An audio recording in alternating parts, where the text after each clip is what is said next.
And welcome to Behind the Desk with your State Press politics reporter, Angel Mendoza. This week I am joined by Young Democrats President Austin Marshall as we talk about his group's political campaigns on campus as well as his perspective from my recent story about the ASU polling location. Alright, so go ahead and just introduce yourself. My name is Austin Marshall. I'm the president of the ASU Young Democrats. Awesome. So can you walk me through what's happening right now at the MU? So right now, we're out engaging ASU students, talking about the upcoming general election on November 8th, and letting them know about a couple of the candidates that are running. With Donald Trump running for president and John McCain running for re-election for the U.S. Senate, and trying to let students know about their records. Particularly John McCain's, who we don't feel has been particularly genuine with what he said about his record on student issues, particularly Pell Grant funding. Absolutely, Pell Grant's very crucial with student funding. Sure, a lot of students depend upon them, and John McCain has stood in front of a room full of students and says, I support Pell Grants, I support funding for students, and then he goes and votes for some of the biggest cuts in Pell Grant history. That's not consistent, and I think that's just part of a bigger trend in John McCain flip-flopping on issues and not knowing where he stands.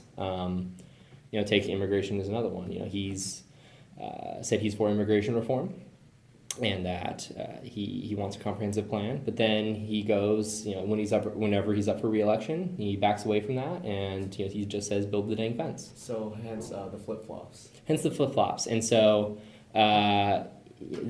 for sure, and so each flip flop has imagery of has McCain on the left foot, Trump on the right foot, and they're tied together because they're literally tied together this election because of John McCain's continued support for Donald Trump over 60 times, saying that he supports the Republican nominee. That's not something John McCain would have done back in the day. An old John McCain, the real Maverick John McCain, would have been appalled by Donald Trump and disavowed everything he says and stood up to him, but he hasn't.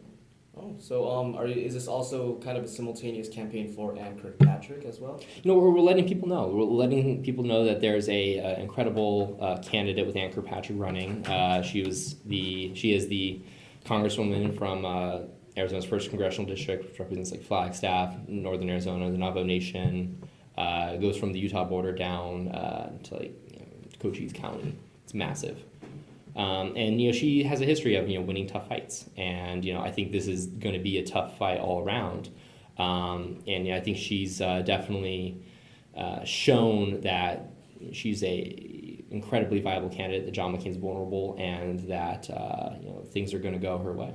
Absolutely. So let's go back a bit to the polling story. So basically, I know you worked with ASU College Republicans and the Arizona Advocacy Network. Do you believe that the entire thing was kind of like a bipartisan or nonpartisan effort between you all? In terms of, yes, I'll say yes to both. It was a bipartisan effort on a nonpartisan issue. Okay. We reached out to the College Republicans, after working with student government, with the Arizona Advocacy Network, who does a lot for voting access, campaign finance stuff.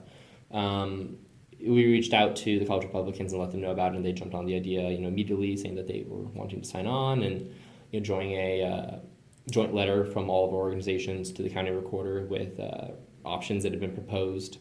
Whether we had proposed Wells Fargo, we had proposed Sun Devil Fitness Complex, another church possibly, and so they were willing. They were active partners with it, and we were really appreciative of the work that they've done. And so, but like I said, this is student access to the polling, to the polls on election day should not be a partisan issue. Absolutely, it's a very big deal. This hasn't happened in 10 years. Yeah. We have an early voting location on campus, and that's been there for a while, but it's not very well advertised. People don't know about it. They don't know if they can use it.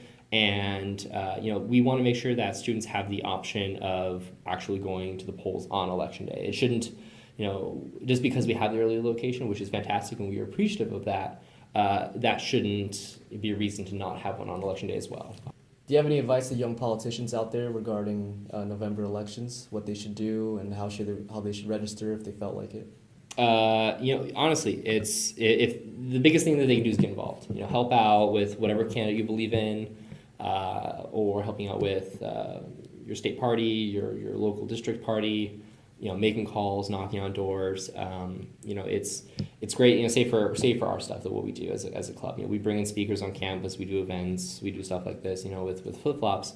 But at the end of the day, elections are won by talking to voters, making calls, knocking on doors, and the more people that are out there doing that, the better. And so if you want to make a difference, that's number one. I'd say, make sure that, your registration's up to date. Make sure you have all the proper identification that you need. If you are going to the polls on election day, you need to make sure you have everything in order in terms of proper ID. Otherwise, you're going to get turned away. I'd suggest signing up for permanent early voting. Okay. So you get it mailed to you. It makes it super easy. Fill out your ballot in your pajamas and send it back. It's awesome. It's incredibly easy. So those are the things I would suggest. And if you're young and you're a Democrat on ASU's campus, I'd say come to our meetings on 3 p.m. on every Friday, Discovery Hall 350. Awesome. Yeah, college students are all about convenience, and you guys are definitely making big moves on campus, right in students' own backyard. So they'll definitely appreciate all you guys' efforts. Anyway, thanks for appearing on this podcast, and yeah, that's about it. Thank you for having me. Anytime.